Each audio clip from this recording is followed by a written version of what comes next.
You can't read the label from inside the jar. When you're inside your business, fighting fires daily, you lose that perspective. If you aren't 100% happy with the hours you're working, the money you're making, the progress you're making in your business, then stop and think about it before you carry on doing what you're doing, because very easily you can end up 5 or 10 years down the track. It sounds empowering, doesn't it? It's look what I built, or I've done this all on my own. I'm responsible for creating this. And I think whenever you start to look at change, I suppose in reality it is actually quite isolating. The lone wolf is surviving, but the wolf that is part of a pack that are going to thrive and that are going to be able to go on stronger.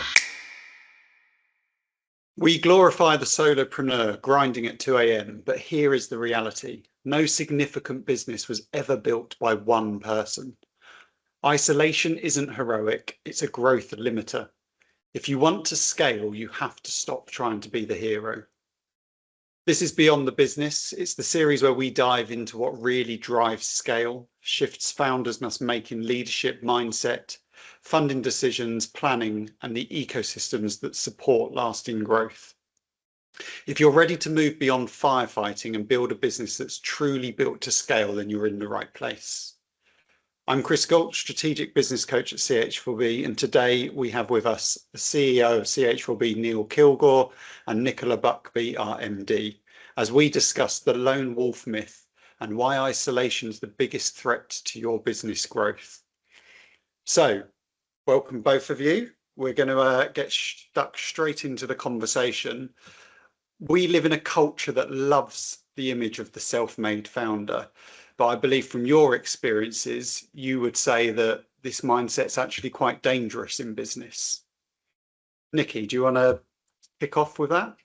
Yeah, of course. I think when we look at business as a whole and you look at a lot of individuals' progression into setting up a business, many people have started as a sole trader and then maybe expand into a limited company, take on staff and grow. And I think you mentioned obviously the myth of the lone wolf, and I think a lone wolf will survive for a certain period of time, but when you actually look at the analogy, wolves that thrive tend to move in packs, and those that are together are more likely to succeed and survive. And I think the same can be said for SME businesses on that growth trajectory. It's worth considering what your aims, goals and objectives are, and looking at what you can carry on your own shoulders. You look at large corporate companies, they may have started off with one founder's idea or one person, but then you actually look at how that evolves and expands and grows within the business itself. So I think isolation and working individually can work up to a certain point, but you only know what you know, and often you're going to need to bring different people in to the business to grow and to support you, even if you do want to remain in a similar capacity. If you're not necessarily looking to grow, but you're looking to improve efficiencies in the business or whatever, 9 times out of 10 you are going to need to bring in other people or have conversations with others and collaborate, because you only know what you know. So yeah, That's good, thank you. I mean, you mentioned that being the lone wolf works for survival, not scale, and you're right. If you're the only pillar holding up the roof, if you crack, the whole building's going to come down.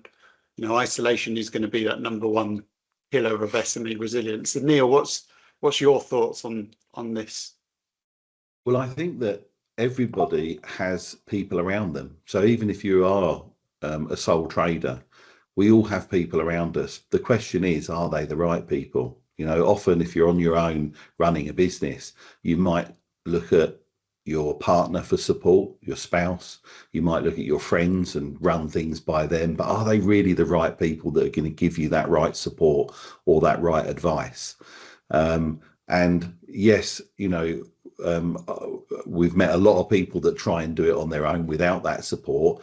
But as I say, everybody has some kind of circle of support around them.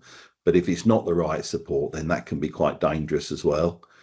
So we all need people to talk to, and we all need people to run ideas by, advice, whatever.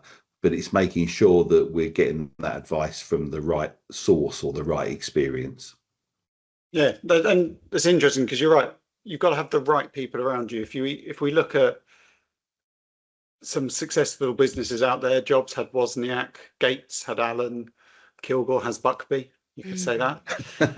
You have an ecosystem around you that helps you win, and there is a lot of glorification around the solopreneur, but actually what's better is having an orchestrator, someone who can bring everything together, those right people, those to help them with the decisions. Because there's a stat from the UCSF study that says entrepreneurs are 50% more likely to report having a mental health condition like depression or anxiety than the general population, and it's largely attributed to the pressure of isolation and decision fatigue. And if we think about it, you've just said, we talked about people on their own, but if you've got the wrong people around you, you've got to make all the decisions. It's going to be stressful. So how do you get the right people around you? How do we shift people away from celebrating doing it on their own and encourage them to orchestrate the right people? Nikki? Yeah, I was just going to say, just touching on the solopreneur piece, if you are typically the strategy, the sales engine, the delivery team, the finance department, and ultimately running everything, there's so much missed opportunity just from conversation and collaboration, because sometimes you can be too close to the business or too close to a specific project that you're almost sort of tunnel visioned, or you've got blinkers on and you can only see a certain way. And I think sometimes it's worth being open to those other perspectives and having new people come into the business that are maybe hearing your ideas or seeing the structure for the first time. And I think just from conversation, there's a lot of opportunity that can arise from that. Coming back to what you said, Chris, about finding the right type of people, historically and typically business owners are renowned for being time poor, maybe trying to juggle multiple things at once, spinning multiple plates, and we don't always have the time to invest in finding the right people. It typically turns into a Google search, or now more currently ChatGPT, supporting with them in their business. But again, it's having that background check, that information, doing that due diligence. And a lot of business owners don't have time to check Google reviews, go through a load of testimonials, or speak to people that have maybe used them before. So I think research is something that's key, but I don't think a lot of business owners would prioritize the time to do that. And of course, that then leads to catastrophes later on, or wrong decisions made, and actually funnily enough, them spending more time or money trying to rectify things that maybe they've done that could have been different had they have put the right time and investment into ensuring that it was the right fit at the start. Okay. What's your view on that, Neil? Finding the right time. It's difficult building a business. We've talked about being on your own, being the lone wolf to start with might be the right thing because you've got to control costs, you've got to make do with what you've got, but at some point you've got to make the shift, and it's difficult to make that shift and find the time. So what's your view on what Nikki said there? Well, I agree with everything Nikki just said, but also just referring back to where I first started with this conversation was that, if you're running a business and let's say you do have a senior management team of people that are responsible for different areas, you wouldn't go and speak to your sales director about the finances, because that's not where their skills are. And when we first start a business, we often are talking to the wrong people. As I mentioned earlier, why would you go and speak to your partner about something in your business that they probably or likely quite often don't necessarily have the skills or the knowledge to support you effectively? Mm-hmm. And we also know that it's time, but also money, isn't it? When you first start recruiting people, it costs a lot of money to recruit people. So is it worth looking at other options other than just recruiting lots of people in a certain area? You know, can you use either part-time people, or can you use organisations like ourselves to be able to provide that sort of support, which is obviously a lot cheaper than actually going and recruiting lots of people.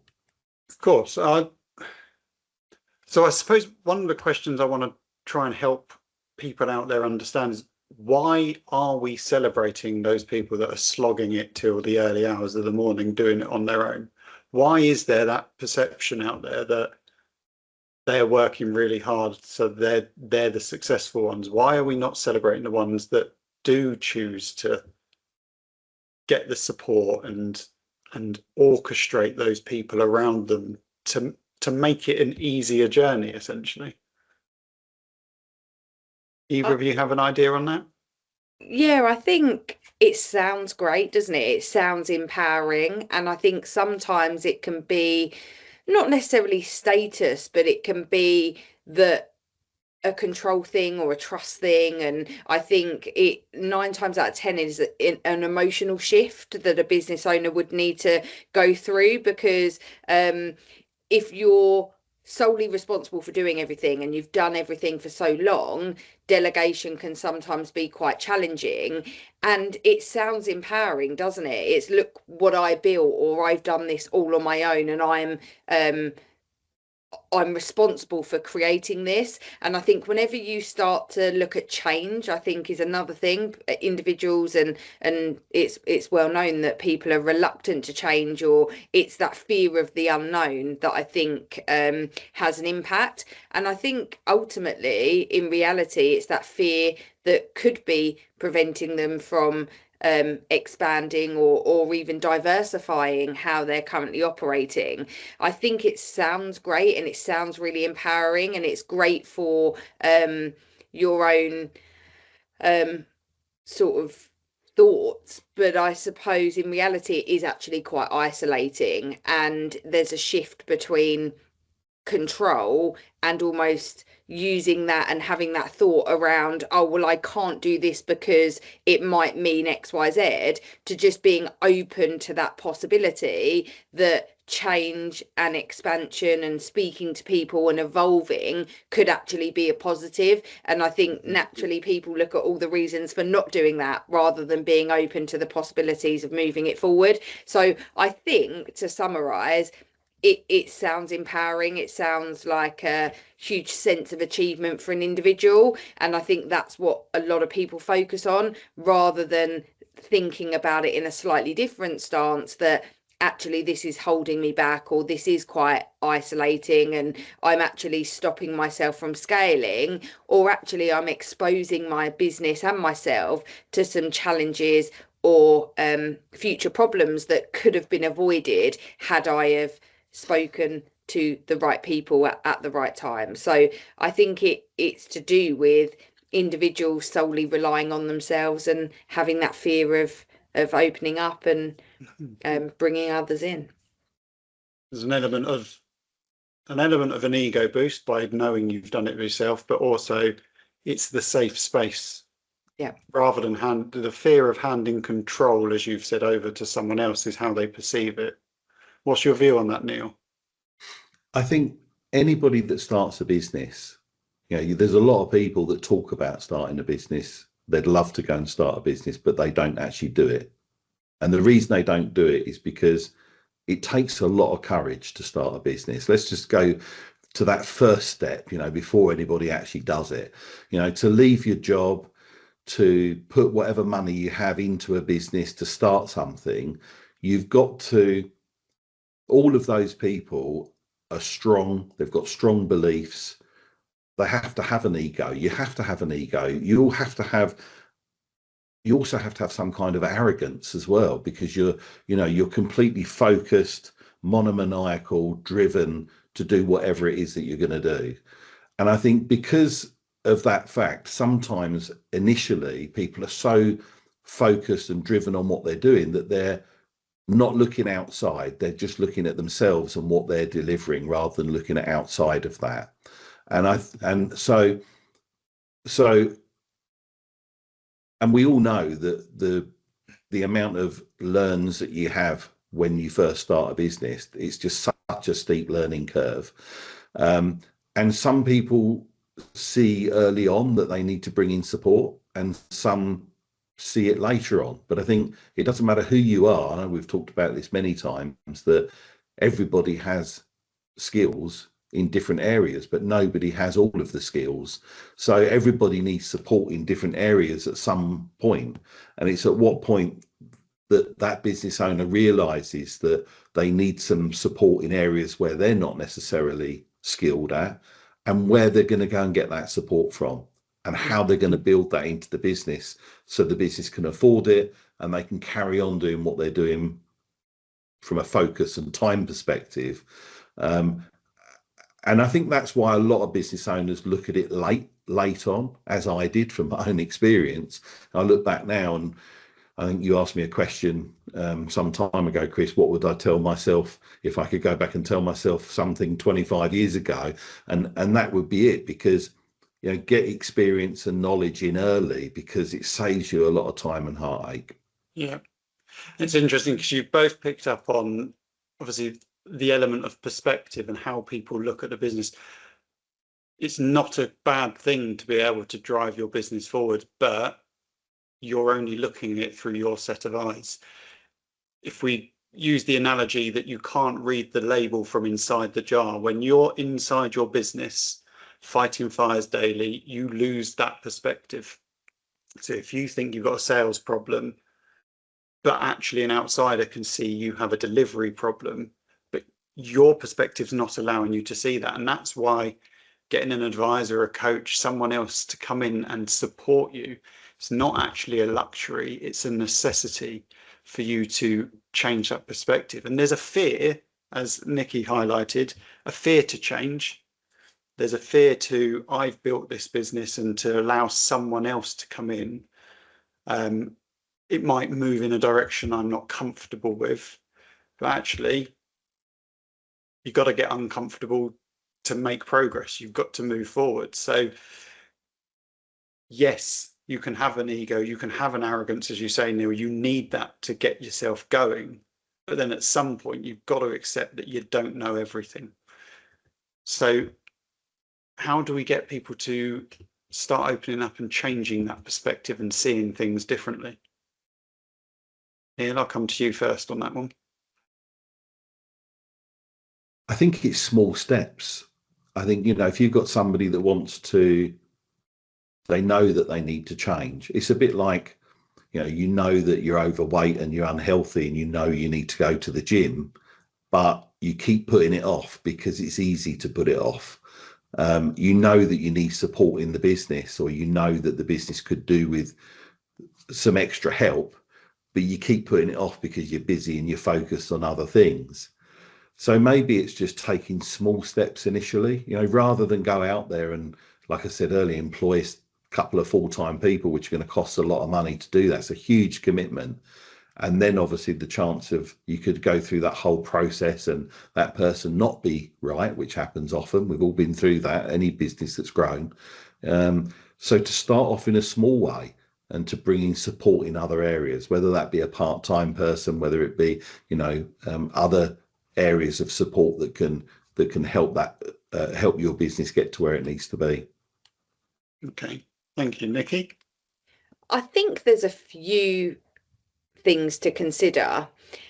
I think one of the most important things is alignment, because when you first start a business or you are in a business day to day, sometimes you lose focus on where your business is and where you're going and what those next steps are. So I think, and completely agree with Neil, you need to start with small steps, but I think we also need to actually review where the business is now, where it is going, and ensure that there is clarity and that you are focused in the right areas, because sometimes actually reflecting and looking back is a great starting point to then propel you into the future, because you might think differently now about when you first started the business. We often speak to business owners that have a business plan, but they haven't looked at it for quite some time, and the business that they are in now looks very different to what they thought it might have been or what they wanted to build. So I think it's really important to take a moment of reflection to look at where you are now prior to moving forward. And I think it's something that we see, you mentioned, Chris, and I love that analogy about reading the label of a jar when you're inside the jar. And I see it all the time when speaking to business owners, and it comes down to their perspective and understanding that what they know about the business, and having an outsider come in or speaking to somebody that maybe isn't as familiar is really eye-opening for a lot of individuals. And there's a member that I spoke to not so long ago, and they were adamant and they were like fully fixed on the idea that they needed to bring a sales manager in. And through a very short conversation, just asking the right questions, we quite quickly identified that it wasn't actually a sales challenge or issue that they had in the business.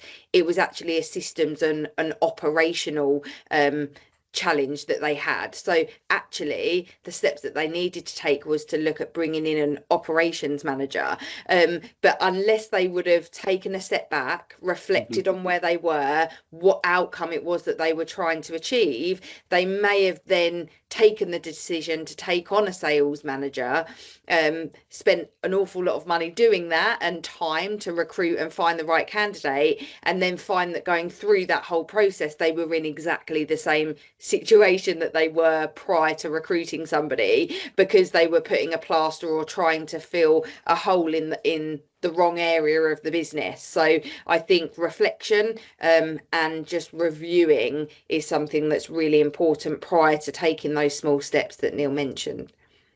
And how many times do we see that? I mean, how many times do we see with members that we talk to? I reckon probably more than 50% are focusing on areas that are the wrong areas once we actually start working with them. That's a really good point, actually, that, you know, I think that happens a lot early on, doesn't it? That we look at where they're focusing, and not that they're necessarily focusing on the wrong areas, but there's some other areas that need attention. And we pick that up quite quickly. And that's one of the things, actually, that I think gives us very quick impact in a business, by getting them to see where those areas are and where they need to change focus slightly. It's true. We see it all the time. And just what was interesting with what Nikki was saying as well was about getting people to realign themselves with where they're wanting to go compared to where they started. There's been experiments done like this before, but if I was to stick one of you on the edge of a desert or an open field and say, that's north, walk in that direction to get to point B, and you started walking, focused on the path you felt you needed to take, you would veer off if you weren't regularly stopping to check and realign your positions. And you can't do that on your own in a vast open space. You need someone else who's helping you look from above to go, you need to turn a little bit that direction, you've gone slightly off course. So alignment is one of the biggest things I know I talk to people about, is where are you actually trying to get to? Because you're fighting the fires daily, and yes, the decisions you're making are good to overcome that fire, but it's not necessarily helping you move in the direction of where you want to go. There might be a better choice. So you can't see it all yourself. That's what we're saying to those that are listening and watching this, is you cannot see it all yourself, and don't be afraid to accept that and admit that. And if you do need to get some help in, make sure it's the right help. As Neil said earlier, don't speak to your partner if they've got no clue on sales, on operations, on the running of the business. You need to speak to the right people. So what we need to move the conversation towards now is, how do we get people to actually start building an ecosystem around them with the right people, rather than just Googling and hiring the first person that comes up, or speaking to the wrong people? How do we how do we get the most out of the right people at the best price in the short, in short, medium and long term? So, we've talked about CH4B as one solution there of what we do, but how do we get people moving in that direction? Nikki? I think the biggest thing for me, and also a lot of business owners that I speak to, comes down to trust, because trust is one of those things that can take a long time to build and understand, but can take a millisecond to break. And I think it's really important that when we speak to business owners, or when business owners are looking to bring in other people around them, that they're focused on a long-term working relationship rather than a disposable supply chain. And I think a lot of business owners look at, I have this problem, I need this solution to fix it, but we just see that short-term solution. We're not looking at the bigger picture, and we're not looking at that collaborative partnership.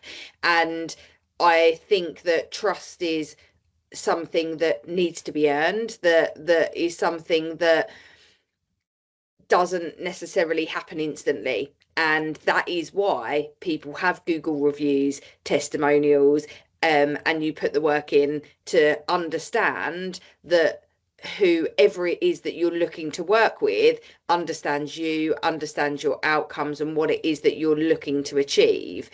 But as we touched on previously, not everybody has the time to do that. So it's really important that when you are speaking to potential vendors or partners that you're considering working with, that you're clear in your own mind as to what you want, and to understand, well, what is it that they're going to do for you, and is there an opportunity to have a long-term working relationship here, and understanding that that fits in to the model that you're working towards.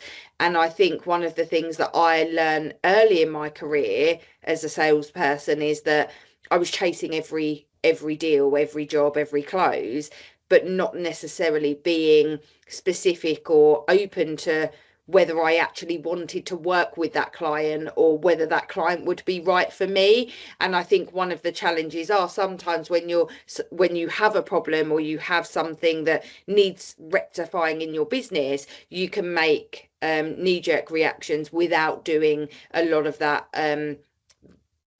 research investment of that time that we discussed previously. And it's okay to sit back and go, that works for me, but that doesn't work for me, and actually turn down opportunities or working with people because it's not quite the right fit. And I think that's also really important. So to summarize, I think it comes down to there being a long-term working opportunity, and it being more a collaborative relationship long-term rather than a disposable short-term fix. And I think the other thing is to understand whether it's right for you, the visions, values, culture of the business, and that you can see it working long into the future. Okay, thank you. It's interesting. You said in there, obviously, the collaboration for the long-term relationship, it is about relationships. And a lot of the people we work with, they might come to us with one problem, and we've got a solution and a way of looking at that problem and helping them move past it in the right direction, aligned with where they want to go. It's then having that mindset that allows them to look beyond that one problem and go, well, what else could we now do now that we're working together in partnership? And I think that's sometimes where people fall down, is they go, right, I've had my problem fixed, I'll go carry on at it alone. They trip up a bit further down the line, and they have to come back to us because they didn't look at that long-term picture. I think, like you said there, relationships are really important, and it's something that I found personally when the pandemic hit and CH4B was born, because I'd for a number of years supported business owners with one specific problem. But when things got tough, or when the whole world as we knew it changed, my phone started to ring and people were asking me for support in areas that were completely unrelated to what I'd helped and supported them with previously. And I think had I have just focused on that one transaction or those transactional purchases, I wouldn't have had the opportunities that I've had in more recent years. So I think their relationship is really important, and partnerships blend over time. They may have seen me as a problem solver for one thing, but it was me that they phoned when they needed support, or did I know anybody that could help them in other areas of the business? And that all comes down to the relationship, the trust, and what had been built over a number of years, rather than it just be purely transactional. So I think that's something really important that I have learned from experience over the years. Thanks, Nikki. Neil, anything you want to add on this element of the conversation? I think what Nikki said is really important, but the other thing is it's difficult to know initially, isn't it, who you trust, who can you trust? And like Nikki said, that's built over time. Again, for me, it's the fear of getting it wrong. People don't make that decision because they're fearful of making the wrong decision, making the wrong appointment, bringing the wrong person in. And yes, you have to monitor it closely and you have to make educated decisions. But ultimately, it's about just getting started, making a decision and being not worrying about getting it wrong. Because if you get it wrong, it's understanding as quickly as possible if you do get it wrong, so you can change and look for another solution. But I wish I'd have made more mistakes early on, if I'm honest, because I did it all myself and was worried about relying on other people, because I could rely on myself more than I could rely on other people, because you don't know who you could rely on.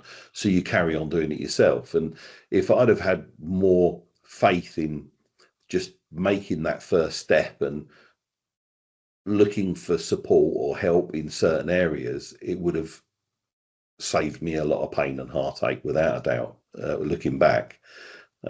So yeah, just get going and measure it and monitor it very attentively early on until you do build that trust that Nikki was talking about. And you can build that quickly if you're attentive to it. If you spend the more time, if you take somebody on, for instance, and you employ somebody and then you just leave them to get on with it and you don't pick up with them only maybe once a month, you go and talk to them to see what they're doing, it might take you 6 months before you realize whether they're good or not good at what they're doing. But if you bring somebody on and you monitor them on a daily basis or half daily basis or hourly basis or whatever, you give them that support, you'll find out very quickly how good they are. And that should apply to anybody or anything that you bring into the business. The more you put into it initially, the more you'll get out of it long term, and the quicker that trust and relationship will build. It's interesting because what you're talking about there is people almost have, taking a leap of faith, get on with it quicker. That takes an element of mental resilience to be able to push yourself into that. Business is hard, it's lonely. You can't vent to your staff about payroll fears. There's certain things you can and can't discuss with other people. And so when you haven't got a peer group around you who get what you're going through, like other founders, like business owners, it can be damaging to your mental health. Isolation can lead to burnout. Whereas if you've got that community, it leads to longevity, as you're saying. And that is what, correct me if I'm wrong, because you two set up CH4B, but that is what the CH4B vision is about. It's not about just giving advice, but we're here building a hub and a community and an ecosystem around business owners. So legal, finance, marketing, it's all aligned. So you stop being the middleman trying to translate between disconnected suppliers, and you start stepping into a system that works for you, that you can rely on, trust, so that you can focus on your vision and where you're taking your business. But it takes that mental resilience to get started. Now, we've talked about doing it a little step at a time, getting to know the people that you want. One way of getting to know CH4B is through our YouTube channel. That's why we've created it, so you can see us and meet us before you've even met us, so you can get to hear about how we can help you and how we can support. We've got various levels of the membership for people to get started on where it's right for them. But what other advice would you give to someone about how to change and adapt and adopt that mental resilience needed to make a go of it now rather than later? That is a really challenging question, isn't it? Because I see people all the time, Chris, that I find this really frustrating. It's like, if you've got a really good friend of yours that you can see is overweight and they should be going to the gym, but they just don't do it. They want to do it, they talk about doing it, but they never do. Because you were close to them, you'd be able to push them into doing it, wouldn't you? You'd be able to turn around and say, right, listen, if you were that close to them, you'd be able to say, right, you need to do this. I look at business owners quite often. I've had conversations. There's one guy I've been talking to for over a year that's been really struggling running his business. Lovely guy, took a big, as we all do, big chance in leaving his job and starting this business. And you can tell that he's struggling. He's working 7 days a week, 12 hours a day, and he needs support. And he knows he needs support, but he just still hasn't got to that point where he's committed to actually doing it yet. And some people will make that decision earlier than others. Some people, we have to go through a lot of pain before we make that decision, and some of us will make it earlier. I had to go through quite a bit of pain before I made that decision. This guy is going through quite a bit of pain. And at some point, because I know there's so much that we or any, if he got the right support, not even necessarily from us, but it would make a huge difference to his business. But he can't see it because he's within his jam jar, what you said earlier. He can't see how that would support him because he thinks that he's got no time. All he thinks is, I've got no time to do anything else. And as we know, that's probably the biggest challenge. But if he did take that step, his life would change very quickly. We know that, but sometimes it takes a while for people to see it for themselves. He's stuck on that cycle, that loop of making the same decisions over and over again and expecting different results. Now, I believe people say that's the definition of insanity. So at some point, you've got to break that cycle, and it's scary. But pause and look at why you got in business in the first place. What were you trying to do? Yes, you might have been trying to overcome something that was wrong with the industry that you work in, but you were also probably trying to create a certain lifestyle for yourself. And you've got to ask yourself the tough question: are you actually getting the lifestyle that you originally set off to get? Or are you creating yourself stress, anxiety, depression, a lot of tough times essentially that aren't giving you that lifestyle? And if so, you've got to try something different. You've got to take that big step. Nikki, what's your view on that? I think just adding to that, like, assumption could be something that is a positive and a negative. And I know you mentioned obviously the gym analogy, Neil, and from somebody being close to somebody or someone's friend, or hearing somebody say, oh, I want to do this and I need to do this, and then them not do it, we're making the assumption that we know that that's high up in their priority list and what they want to do from things that have been said. And I think, coming back to what you were saying, Chris, it is very easy to lose sight of why you're doing something, what you actually want, what outcomes was it that you wanted to achieve when starting it all in the first place. And it's so easy to lose sight of that. So I don't think, like, for me, it's not about convincing somebody that they need to do something or that this is going to solve this for them. It's about asking open questions to encourage the business owner to see and understand that these small steps will move them into the right path that they want to take or should be taking for the outcomes that they are looking to achieve. So again, it's something that we do, and we talk about reverse engineering the outcomes. If we know what that outcome is, then it's a lot easier to support somebody to get to that point. But one of the biggest challenges and things that I have seen in the past is individuals assuming that they know what that outcome is, or almost setting that outcome for the individual. Because the difficulty with doing it, and it's the same with KPI targets that we see as salespeople, it's okay for us to set a KPI target for another individual, but unless they've been involved in understanding why that KPI target needs to be achieved or what that needs to be made up of, you're never really going to get the buy-in from that individual, because it's not something that they've set or they've been included in and feel is achievable as part of those conversations and those discussions. So for me, communication, asking the right questions at the right time and having a full understanding without assumption is something that's really important, because there are often multiple perspectives. There's mine, the business owner, and then there's the observer, and actually the only way that you're going to understand what's important and what works for each person is by asking the right questions, understand where it is that they're trying to get to, and then work out the best way to support them to get to that outcome.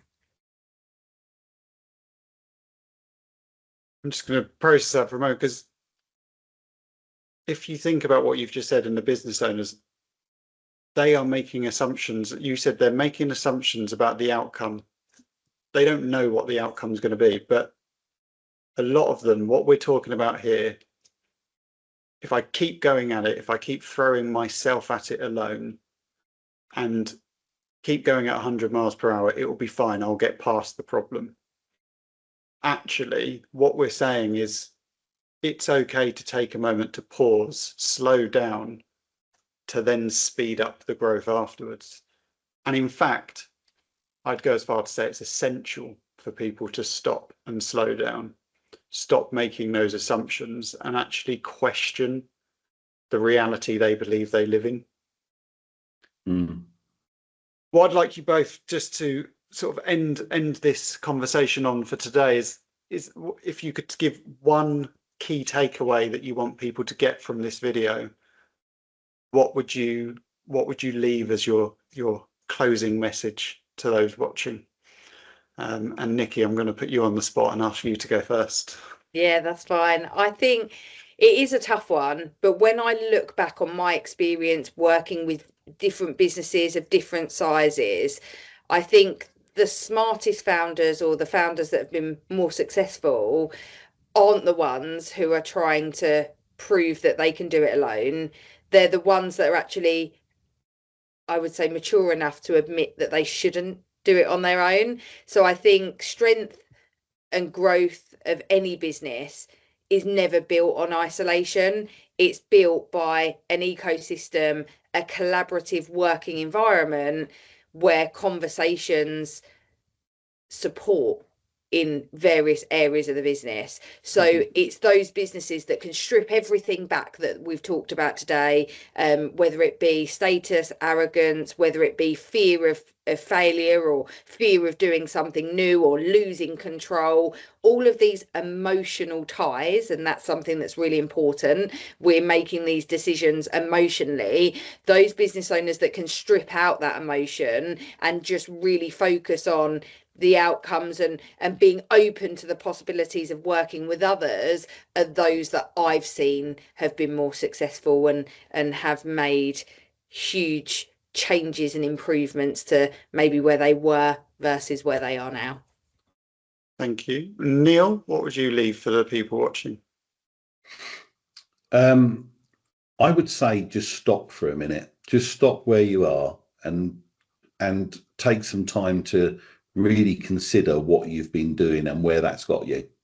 You know, just consider how hard you're working, what you're actually achieving right now, and looking at where your business is, because as we said earlier, it's so easy to just keep working on the same things and getting the same results. But just to stop and have a look, and then consider how it could be different, and whether that's talking to one of us or somebody within our organisation to try and understand what could be different, how it could be different, before you actually make any of those decisions on what you're going to do to move forward. But if you aren't 100% happy with the hours you're working, the money you're making, the progress you're making in your business, then stop and think about it before you carry on doing what you're doing, because very easily you can end up 5 or 10 years down the track, you're doing the same thing, getting the same results. Thank you. Thank you both of you for obviously sharing your expertise and your experiences with those watching. I think I'm going to end with something Nikki said earlier, and that's to the viewers. The lone wolf is surviving, but the wolf that is part of a pack and part of a strong ecosystem, they are the ones that are going to thrive and that are going to be able to go on stronger. Thank you very much, both of you. Thank you very much, everyone that's been watching. If you want to hear or see more of what we've got, please hit subscribe on the channel, and we'll see you next time for another conversation.